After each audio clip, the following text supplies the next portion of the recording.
Chapter 3. An Unpleasant Meeting.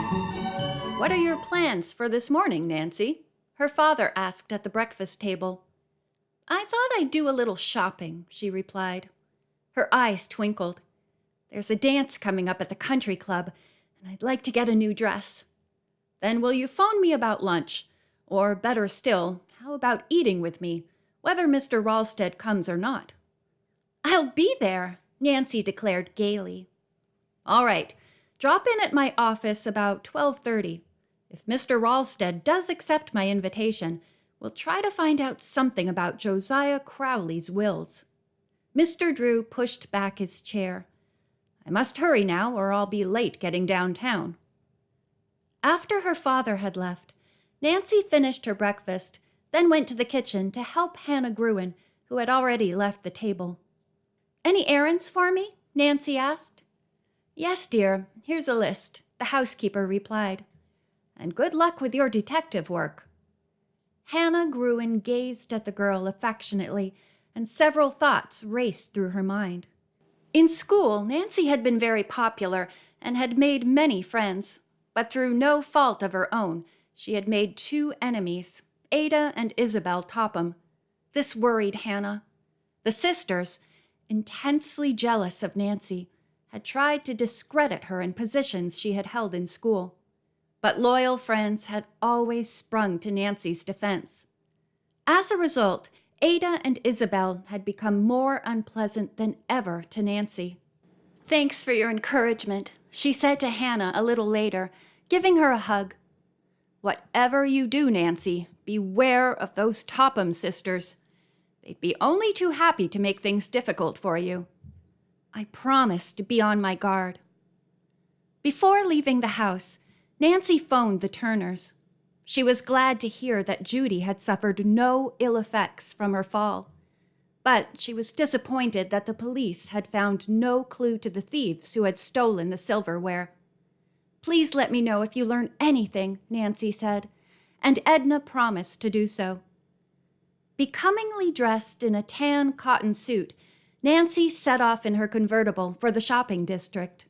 She drove down the boulevard, and upon reaching the more congested streets, made her way skillfully through heavy traffic, then pulled into a parking lot. "I think I'll try Taylor's department store first for a dress," she decided. Taylor's was one of River Heights' finest stores. Nancy purchased several items for Hannah on the main floor, then went directly to the Mrs. Wearing Apparel section on the second floor. Usually, Nancy had no trouble finding a sales clerk, but this particular morning seemed to be an especially busy one in the department, and an extra rush of customers had temporarily overwhelmed the sales force. Nancy sat down in a convenient chair to await her turn. Her thoughts wandered to the Turner sisters and little Judy. Would she be able to help them? She was suddenly brought out of her reverie by loud-voiced complaints. "We've been standing here 10 minutes, a shrill voice declared. "Send a saleswoman to us immediately." Nancy turned to see Ada and Isabel Topham speaking to the floor manager. "I'm afraid I can't," the man replied regretfully. "There are a number of others ahead of you. All our salespeople are—" "Perhaps you don't know who we are," Ada interrupted rudely. "Indeed I do," the floor manager told her wearily. "I will have a saleswoman here in a few moments. If you will only wait." "We're not accustomed to waiting," Isabel Topham told him icily. "Such service," Ada chimed in. "Do you realize that my father owns considerable stock in Taylor's? If we report your conduct to him, he could have you discharged." "I'm sorry," the harassed man apologized. "But it is a rule of the store. You must await your turn." Ada tossed her head, and her eyes flashed angrily. This did nothing to improve her looks. In spite of the expensive clothes she wore, Ada was not attractive. She was very thin and sallow, with an expression of petulance. Now that her face was distorted with anger, she was almost ugly. Isabel, the pride of the Topham family, was rather pretty, but her face lacked character.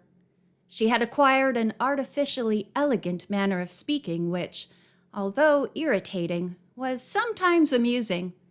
It was her mother's ambition that Isabel marry into a socially prominent family. I pity any future husband of hers, Nancy thought with a chuckle.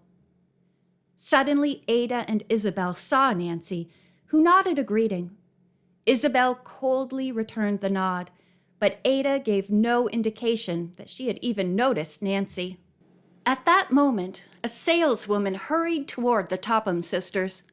At once, they began to shower abuse upon the young woman for her failure to wait on them sooner. "What is it you wish to look at, Miss Topham?" the clerk said, flushing. "Evening dresses." The saleswoman brought out several dresses. Nancy watched curiously as the Tophams, in an unpleasant frame of mind, tossed aside beautiful models with scarcely a second glance. They found fault with every garment. "This is a very chic gown," the saleswoman told them hopefully as she displayed a particularly attractive dress of lace and chiffon. "It arrived only this morning." Ada picked it up, gave the dress one careless glance, then tossed it into a chair as the distracted clerk went off to bring other frocks. The fluffy gown slipped to the floor in a crumpled mass.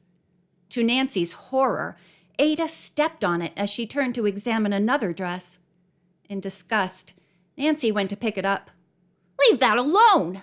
Ada cried out, her eyes blazing. "Nobody asked for your help." "Are you buying this?" Nancy asked evenly.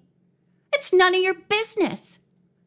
As Nancy continued to hold the dress, Ada, in a rage, snatched it from her hands, causing a long tear in the chiffon skirt. "Oh!" Isabel cried out. "Now you've done it. We'd better get out of here, Ada." "And why?" her haughty sister shrilled. "It was Nancy Drew's fault.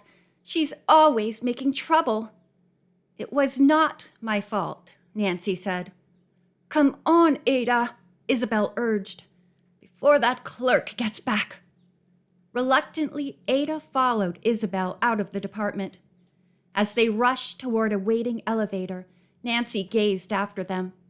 At this moment, the saleswoman reappeared with an armful of lovely frocks. She stared in bewilderment at the torn dress. "Where did my customers go?" she asked Nancy worriedly. Nancy pointed toward the elevator, but made no comment.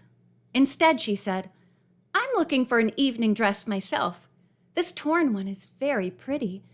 Do you think it could be mended?" "Oh, I don't know," the woe-begone clerk wailed. "I'll probably be held responsible, and I can't afford to pay for the dress." "I'm sure tailors wouldn't ask you to do that," Nancy said kindly. "If there's any trouble, I'll speak to the manager myself. What usually happens is that such a dress is greatly reduced." "Thank you," the clerk replied. "I'll call Miss Reed, the fitter, and see what can be done." "First, let me try on the dress," Nancy said, smiling. They found a vacant fitting room, and Nancy took off her suit and blouse. Then she slipped the lovely pale blue dance creation over her head, and the saleswoman zipped it up. "It's darling on you," she said enthusiastically. Nancy grinned. "I kind of like myself in it," she said. "Please call the fitter now." Presently, Miss Reed, a gray-haired woman, appeared. Within seconds, she had made a change in an overlap of the chiffon skirt. The tear was no longer visible, and the style of the dress was actually improved. "I told our manager what happened," said the saleswoman. "If you want the dress, he will reduce the price 50%. "How wonderful!" Nancy exclaimed. Laughing, she said, "That price will fit into my budget nicely. I'll take the dress. Please send it." She gave her name and address. To herself, she added, "Ada Topham did me a favor, but if she ever finds out what happened, she'll certainly be burned up." Nancy suppressed a giggle. "It's been a real pleasure waiting on you, Miss Drew," the saleswoman said after Miss Reed left and Nancy was putting on her suit. But how I dread to see those Topham sisters come in here. They're so unreasonable. And they'll be even worse once they get Josiah Crowley's money. The woman lowered her voice. The estate hasn't been settled, but the girls are counting on the fortune already. Last week I heard Ada say to her sister, "Oh, I guess there's no question about getting old Crowley's fortune. But I wish Father would stop worrying that somebody is going to show up with a later will, which may do us out of it." Nancy was too discreet to engage in gossip with the saleswoman, but she was interested and excited about the information. The fact that Mr. Topham was disturbed indicated to her that he too suspected Josiah Crowley had made a second will. The conversation reminded Nancy of her date. She glanced at her wristwatch and saw that it was after 12 o'clock. "I must hurry, or I'll be late for an appointment with my dad," she told the saleswoman. Nancy drove directly to her father's office. Although she was a few minutes ahead of the appointed time, she found that he was ready to leave. "Any luck, Dad?" Nancy asked eagerly. "Did Mr. Ralsted accept your luncheon invitation?" "Yes. We are to meet him at the Royal Hotel in 10 minutes. Do you still think I should quiz him about the Crowley will?" "Oh, I'm more interested than ever in the case." She told her father about the saleswoman's gossipy remarks. Said Mr. Drew. "It's not what you'd call evidence, but the old saying usually holds good. Where there's smoke, there's fire. Come, let's go." The Royal Hotel was located less than a block away, and Nancy and her father quickly walked the distance. Mr. Ralsted was waiting in the lobby. Carson Drew introduced his daughter. Then the three made their way to the dining room, where a table had been reserved for them. At first, the conversation centered about a variety of subjects. As the luncheon progressed, the two lawyers talked enthusiastically of their college days together, and finally of their profession. Nancy began to fear that the subject of the Crowley estate might never be brought up. Then, after the dessert course, Mr. Drew skillfully turned the conversation into a new channel and mentioned some strange cases which he had handled. "By the way," he said, "I haven't heard the details of the Crowley case. How are the Tophams making out? I understand other relatives are trying to break the will." For a moment, Mr. Ralsted remained silent. Was he reluctant to enter into a discussion of the matter? Nancy wondered. Finally, the lawyer said quietly, "The settlement of the estate wasn't given to me, Carson, but I confess I followed it rather closely because of something that happened a year ago. As the present will stands, I do not believe it can be broken." "Then the Tophams fall heir to the entire estate," Mr. Drew commented. "Yes, unless a more recent will is uncovered." "Another will?" Carson Drew inquired innocently. "Then you believe Crowley made a second one?" Mr. Ralsted hesitated, as though uncertain whether or not he should divulge any further information. Then, with a quick glance about, he lowered his voice and said, "Of course, this is strictly confidential." End of Chapter 3.